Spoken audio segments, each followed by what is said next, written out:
отслужить, вернуться с честью и устроиться на работу. Представители военно-учетного стола совместно с участковым полицией объясняют, долго бегать от армии не получится. В отношении тех, кто желает откосить, будут применяться меры административного и даже уголовного воздействия. Согласно списку, проводят подворовый обход с последующим вручением повесток.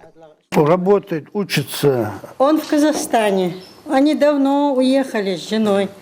Он женатый? Да, он женат, у него ребенок. Один.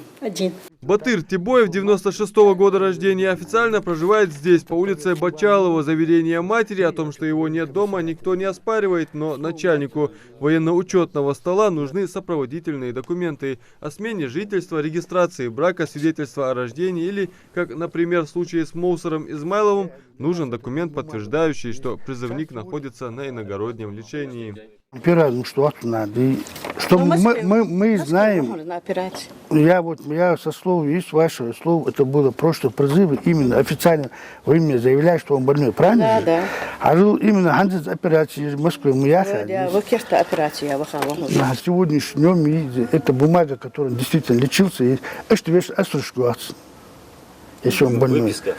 Да, единственное, да. Предложение, это же бумага, там есть врачи. Они посмотрят, это ваше яйцо, назначите акт, и расписку о том, что действительно такой-то болеет. Повестку вручили и Акрамату Берсанову. Ему 18 лет. По достижению совершеннолетия парень сам захотел пополнить ряды вооруженных сил. Предпочтение отдает войскам Росгвардии. Так, 16 числа отправку. Я двигал? О, расписаться, да? 16 числа. Мы чахали он там. Сунжурский военкомат.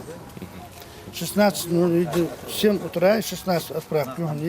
6 утра цикалбес, ровно 6:00.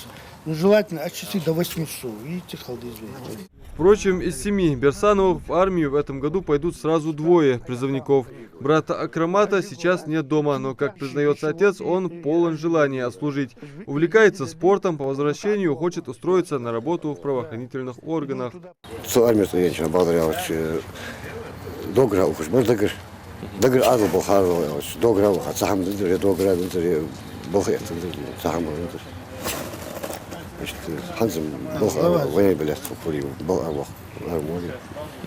Зарплаты же такие, Бог бы 6 из новостей.